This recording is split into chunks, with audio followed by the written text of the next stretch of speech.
দেশ ও প্রবাস থেকে কালো জাদু তন্ত্রমন্ত্র এসকে চ্যানেলটি এই মুহূর্তে যারা দেখছেন সকলকে জানাই আন্তরিক প্রীতি ও শুভেচ্ছা, আন্তরিক ভালোবাসা। ভিডিওর শুরুতে জাতিগতভাবে প্রত্যেকটা মমিন মুসলমান ভাই বোনদেরকে জানাই সালাম, আসসালামু আলাইকুম।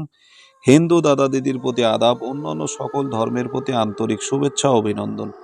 আজকে যে আপনাদেরকে আমি প্রেমের সুরমা সম্পর্কে একটি আলোচনা নিয়ে কথা বলবো। যারা বলেন যে প্রেম করে হতাশ, প্রেম করে ব্যর্থ, প্রেম করে জীবন শেষ, প্রেমের কারণে জীবনটা আমার নরক হয়ে গেছে, প্রেমের কারণে আমার জীবনে অশান্তি নেমে এসেছে, প্রেমের কারণে ব্যবসা নষ্ট, প্রেমের কারণে জীবন নষ্ট, প্রেমের কারণে লেখাপড়া নষ্ট, প্রেমের কারণে ব্যবসা বাণিজ্য সব কিছুই আমার নষ্ট, সর্বশান্ত হয়ে গেলাম প্রেমের কারণে। প্রেমের কারণে আপনার জীবনটাই ধ্বংস। আছে কিনা? এই যে কথাগুলো, এগুলো কিন্তু আমার কথা না, আপনাদের কথা। যারা নিরাশ হয়েছেন প্রেমে, প্রেম করেছেন, প্রেমে নিরাশ হয়েছেন, ব্যর্থ হয়েছেন, হতাশ হয়েছেন, তাদের উদ্দেশ্যে আজকের আমার ভিডিও। ইসলামী বশীকরণ তন্ত্রবিদ্যা, তন্ত্র শাস্ত্রে প্রেমের সুরমা একটি অত্যন্ত গুরুত্বপূর্ণ বশীকরণ সামগ্রী। একে বশীকরণ হেতু ব্রহ্মাস্ত্র বলা হয়। ঠিক আছে, চারটিখানি কথা মনে করেন না। আমি যে বিষয়টা নিয়ে কথা বলতেছি এটাকে সাধারণ বিষয় মনে করবার কোনো প্রশ্নই আসে না। সাধারণ বিষয় যদি মনে করেন আপনি ভুল করবেন। আজকে যে বিষয়টা নিয়ে কথা বলতেছি ভিডিওটা এতটা গুরুত্বপূর্ণ যেটা আপনাদেরকে ভাষায় প্রকাশ করার মতো না। এই যে ব্রহ্মাস্ত্র নিয়ে আমি কথা বলতেছি এটাকে প্রেমের সুরমা বলা হয়। হঠাৎ জীবনে আসার আলো, নিভিয়ে গেছে জীবনের বাতি, জ্বলে উঠবে। যারা প্রেম করে ছ্যাঁকা খেয়েছেন, বেঁকা হয়েছেন, তাদের জীবনটা সোজা হয়ে যাবে। প্রেমিক বা প্রেমিকা আপনাকে ছেড়ে চলে গেছে, সে দৌড়ে আপনার কাছে চলে আসবে। আপনাকে ছেড়ে অন্য কোথাও চলে গেছে, সে আপনার কাছে আসতে বাধ্য থাকিবে। কিন্তু এই বিষয়ে আমি সকলকে এজাজত দেব না। আজকে যে বিষয়টা নিয়ে আমি কথা বলছি এটার বিষয়ে আমি সকলকে এজাজত দেব না। কারণ আজকের যে বিষয় এটা সম্পূর্ণ মারাত্মক একটা বিষয়। আমি সম্পূর্ণ নিয়ম কানুন সব কিছু আপনাদেরকে বলে দেব। কিভাবে এটা তৈরি করবেন, এই প্রেমের সুরমা কোথা থেকে আসে, কিভাবে এটা হয়, এবং এটা বানানোর জন্য কি কি করণীয়, কিভাবে এটা তৈরি করা যায়, এই বিষয়বস্তু সব কিছু আপনাদের সামনে আমি আজকে ক্লিয়ার বুঝিয়ে দিব। এখন আসেন, এই যে প্রেমের ব্রহ্মাস্ত্র নিয়ে যে কথা বলতেছি এটা আসলে কি, যেটাকে প্রেমের সুরমা অথবা ব্রহ্মাস্ত্র বলা হয়।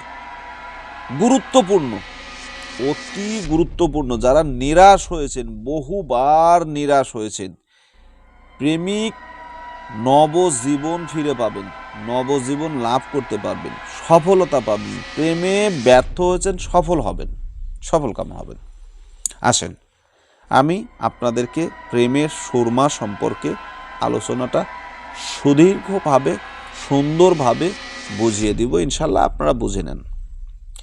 এই যে প্রেমের অস্ত্র, প্রেমের ব্রহ্মাস্ত্র যাকে বলা হয়, এই সুরমাটা কিভাবে আপনারা তৈরি করবেন, নির্মাণ করবেন, কথাগুলো মনোযোগ দিয়ে শুনবেন। প্রথমত আপনাকে কি করতে হবে, আপনি যদি প্রেমের ক্ষেত্রে নিরাশ হয়ে থাকেন তবে এই ব্রহ্মাস্ত্র প্রয়োগ করে দেখতে পারেন। এটি বানানোর যে পদ্ধতি, অর্থাৎ এই সুরমা বানানোর পদ্ধতিটা কি। প্রথমত আপনাকে প্রেমিক বা প্রেমিকার ব্যবহৃত কোনো কাপড় সংগ্রহ করতে হবে, সেটা নতুন হোক বা পুরাতন হোক, সেটা বড় কথা না, সংগ্রহ করবেন। ঠিক আছে, সংগ্রহ করার পরে এক টুকরা কাপড় জোগাড় করতে হবে। এবার কালো সুরমা নিয়ে আসেন, অর্থাৎ যে সুরমাটা চোখে ব্যবহার করা হয়, এই সুরমা আপনি নিয়ে আসেন। কিছু পরিমাণ সুরমা আপনি সুন্দর করে ওই ব্যবহৃত কাপড়ে জড়িয়ে, এরপর কনের ফুল, এটা যারা চিনবেন না প্রয়োজনে ইউটিউবে সার্চ দিয়ে দেখে নেবেন, নিয়ে আসেন। হামাদিস্তায় এই ফুল এবং সুরমাকে একত্রিত বেটে নেন। আচ্ছা মতো এটাকে গুঁড়া করেন, পাউডার করেন, মানে ডাস্ট করে নেন। এরপর এই সুরমার সাথে এটি মিশিয়ে, অর্থাৎ এই ফুল আর এই সুরমা একসাথে গোল আকারে একটা গোল গোলা বানিয়ে নেন। গোল গোলা বানিয়ে নেন। নেওয়ার পর আপনাকে কি করতে হবে, 10 কেজি গোবর সংগ্রহ করতে হবে। 10 কেজি মেপে নেবেন। 10 কেজি গোবর সংগ্রহ করবেন, অথবা 10 কেজি ঘুঁটো সংগ্রহ করবেন, ঘুষি সংগ্রহ করবেন। অর্থাৎ গোবর দিয়ে যে ঘুষি তৈরি করা হয় জাল দেওয়ার জন্য, যে খড়িটা তৈরি করা হয়, ঠিক আছে, গোবরের যে নাকড়ি তৈরি করা হয় সেটা আপনাকে সংগ্রহ করতে হবে। ঠিক আছে, আপনাকে গোবরের ঘুষি সংগ্রহ করতে হবে 10 কেজি। এরপরে এই গোবরের ঘুঁটো বা এই ঘুষিকে এনে আপনি ওই যে সুরমা এবং কনের ফুল, এই যে জিনিসগুলোকে হামাদিস্তায় যে আপনি চূর্ণ করে একটা বল তৈরি করে রাখলেন, ওই বলটা নিয়ে আসেন, আগুনের কুণ্ডলি করেন। আগুনের কুণ্ডলি করে ওই আগুনের ভিতরে গোলাটি আপনি